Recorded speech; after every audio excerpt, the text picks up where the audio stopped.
Esse momento agora é rápido, né? Acho que 2, 3 perguntas vai ser o que vai dar para a gente responder aqui. Chegou umas 3 perguntas aqui para mim, mas não eram dentro do tema que foi proposto para hoje. Eu queria definir isso para a gente não perder foco, né? Se você tiver outra área da teologia, se você tem alguma pergunta, você procura um dos palestrantes, procura o pastor Heitor. Cadê o pastor Heitor? Procura o pastor Heitor, procura os professores aí, ó, Silas está por aí, Paco Belo está ali, é professor nosso, tem eu também, eu sou o mais que não sei, né? Sou o mais que não sei, você vai ouvir muito, eu não sei, mas nós estamos aí. E as perguntas agora que sejam mais assim, dentro do contexto da hermenêutica bíblica, tá? Como poucas pessoas mandaram papel, você tem a oportunidade então você pode ser mediador ali, você pode sentar com eles. Eu vou vendo algumas perguntas que estão em papel aqui e outras vão surgindo no auditório e a gente vai fazendo, tá? A primeira eu quero fazer, tá? E depois vai para vocês, depois vai o papelzinho aqui. Eu queria que vocês falassem outra coisa, a gente precisa ser objetivo na pergunta, tá? Bem objetivo mesmo. Queria que você desse sua opinião, né? Tanto o Ademir como o Walter, sobre a dificuldade que os pastores têm, né, mais a área do Ademir que falou, a dificuldade que os pastores têm hoje de estabelecer um bom padrão hermenêutico para a vida da igreja. Por que isso acontece? Né? A pergunta é por quê? Porque ainda tem muito pastor que não leva a sério a boa interpretação da Bíblia.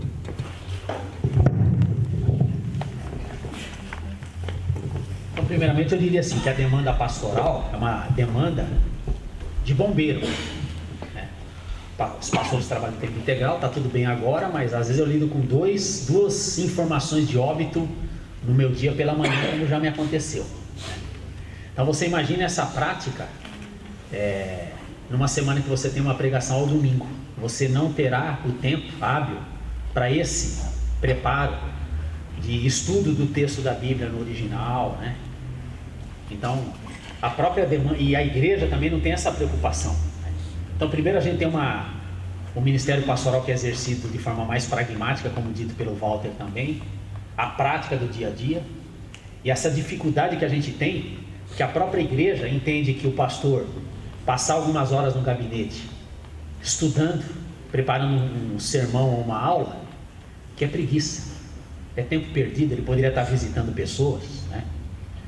E estudantes de teologia sabem o quanto que é trabalhoso preparar um sermão, né? Eu tenho alguns seminaristas lá na igreja, e quando eles foram estudar pregação expositiva, eles me perguntaram: pastor, quanto tempo o senhor gasta de horas para preparar um sermão para o domingo?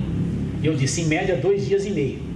Se eu pegar período da manhã e tarde, 2 dias e meio, nesse tempo eu não vou agendar atendimentos e visitas para o sermão de domingo. Eu vou precisar alcançar em torno de pelo menos 200 pessoas. Eles acharam, né, Val, muito tempo, né? Até que eles tiveram que passar por essa prática de estudar o texto da Bíblia, procurando ver o que os leitores originais diziam a respeito daquele texto.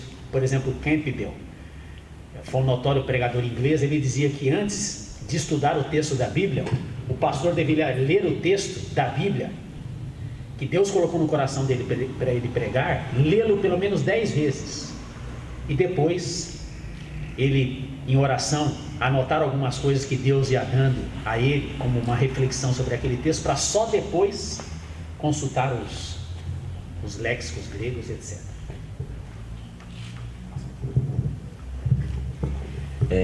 Bom, nesse contexto aqui, eu acho que há um problema, porque é uma questão de prioridade.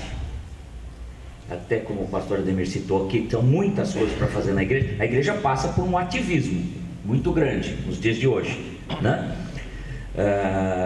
Há igrejas, por exemplo, que tem que se preocupar com quadro de esportes, ministério de esportes, etc. É um ativismo muito grande. Mas isso corre, a gente acaba tendo um risco muito grande de colocar o ensino correto, que passa por uma hermenêutica cuidadosa, né? o ensino da palavra e da pregação como prioridade, né? Então, a hermenêutica, o estudo, porque o estudo, nos dias de hoje que nós fazemos tudo correndo, né? Ele demanda silêncio, demanda dedicação, demanda estudo intenso. Então, há um problema sério que, como a pergunta que o irmão disse, o que leva a isso, eu acho que é um problema de nós estarmos tirando a prioridade da hermenêutica para a igreja. Porque isso, nós estamos, assim, embora tenhamos um ativismo muito grande na igreja,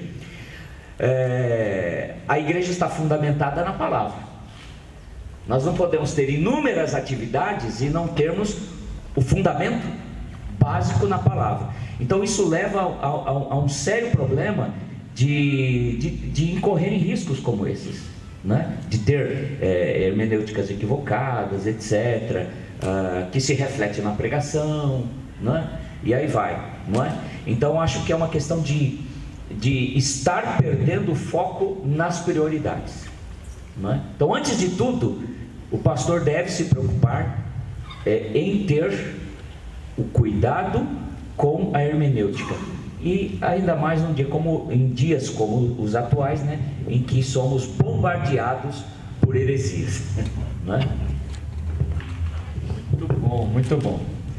É bom lembrar que você pode dizer para as pessoas que você não sabe fazer algo, né? O pastor não tem que saber fazer tudo, né? Você pode dizer para as pessoas: eu não sei fazer isso, ou eu não quero fazer isso. Eu quero fazer aquilo que realmente eu sei fazer, ou aquilo que realmente é o necessário a ser feito, né? Às vezes nós queremos ser multifuncionais, né? E nem sempre dá muito certo. Outra pergunta, e uma pergunta aqui, são duas perguntas que estão muito relacionadas, né, uma com a outra. A primeira é: como eu posso ser um bom hermeneuta, né? Algumas dicas aí de vocês com relação a isso.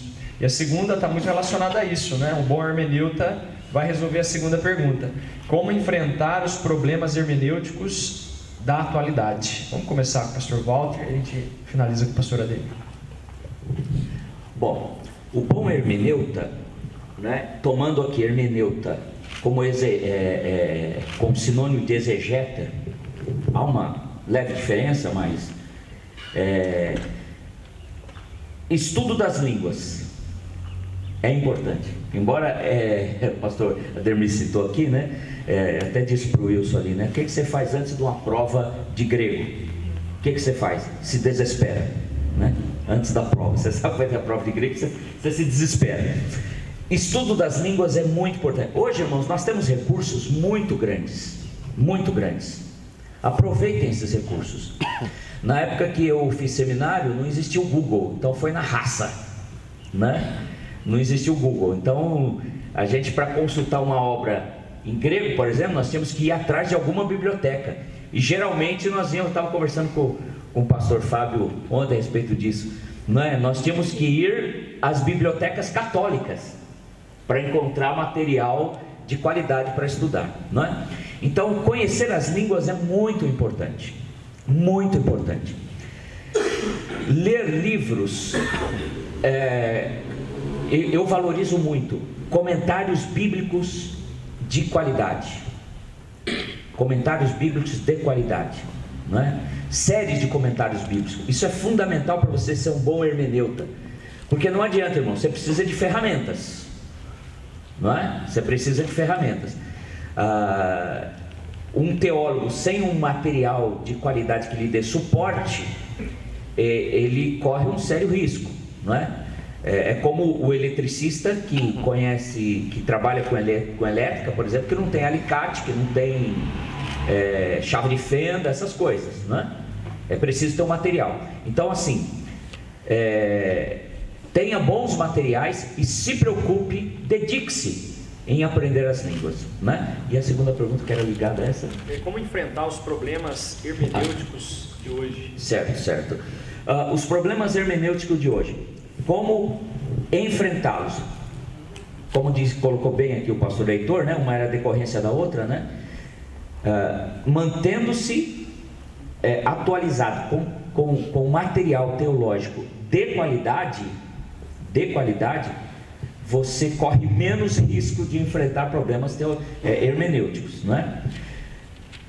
Quando nós falamos ali sobre aquela hermenêutica contextual, esse tipo de pensamento, irmãos, ele vai penetrando na igreja, às vezes não é percebido, não é? Então há muitos discursos que teoricamente são bonitos, como preocupação em termos de uma sociedade justa e solidária, só que com temas assim bonitos vai entrando perspectivas que fogem ao objetivo da palavra, né? Então assim, estudo e estudo. Essa é a maneira certa de você evitar erros hermenêuticos, problemas hermenêuticos, né, na igreja. Bom, restou pouco. Eu falaria basicamente o que o pastor Walter disse, né? Para quem é estudante de teologia, eu diria assim: procure ler bons livros de hermenêutica, porque na prática pastoral ou na prática de ensino, você nem sempre vai ter esse tempo para ler isso. Então, se você tiver um bom referencial hermenêutico, isso vai nortear a sua prática. Você vai para o texto da Bíblia sempre sabedor de fazer as perguntas: quando, quem, porquê, a importância do contexto, essas palavras aqui dentro do contexto desse livro, o que elas significam, né?